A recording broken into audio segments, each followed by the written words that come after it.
আসসালামু আলাইকুম। আমি আজকে একটা রসুনের ভর্তা বানাইতেছি। খুব জাল খেতে ইচ্ছে করছে।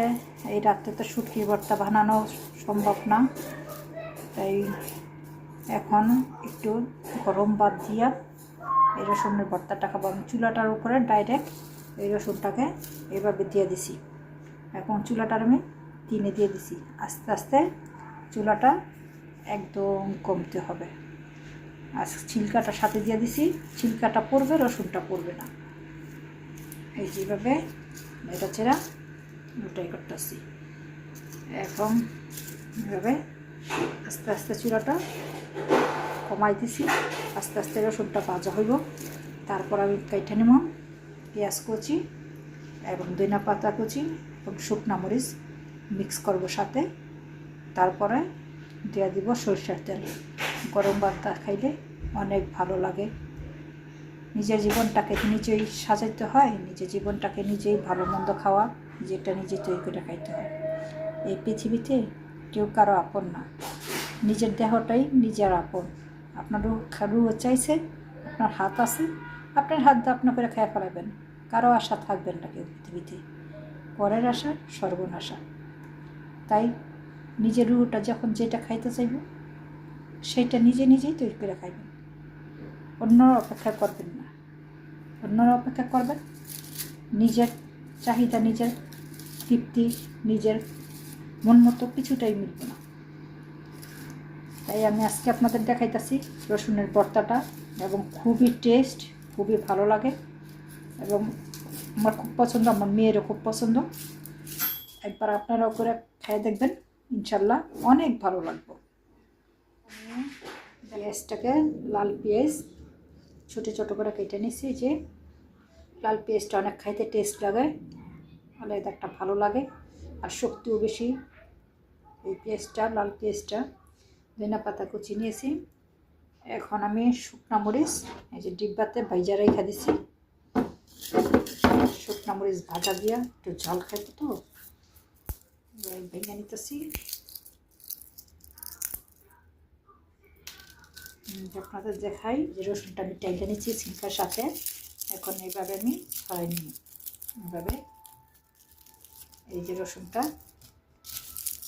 ছিলকাটা পড়ছে, রসুনটাও হালকা লাল লাল হয়েছে। যে ঘ্রাণ আসপটটা ভর্তাটা আর খুবই টেস্ট।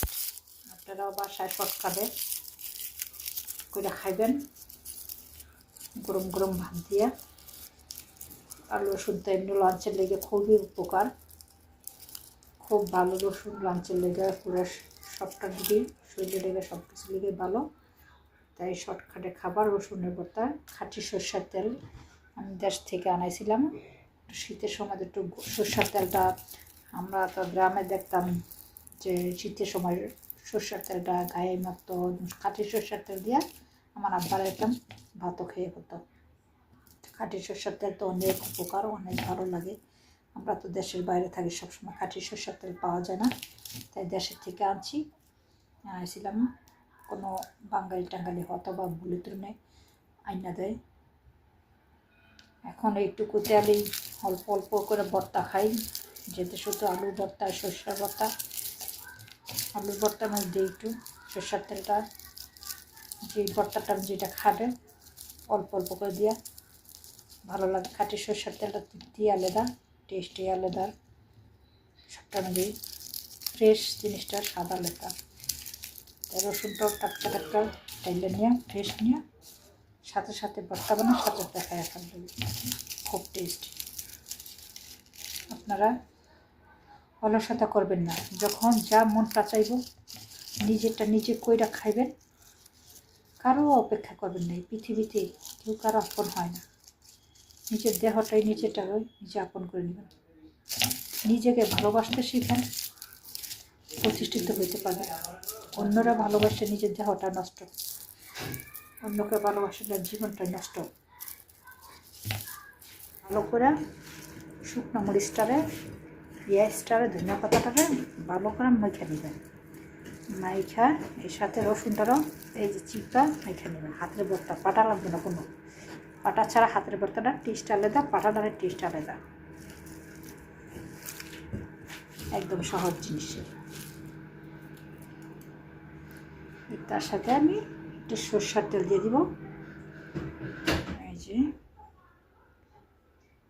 যাতে ভর্তাটা হয়ে গেছে, মজার ভর্তা একটা। যে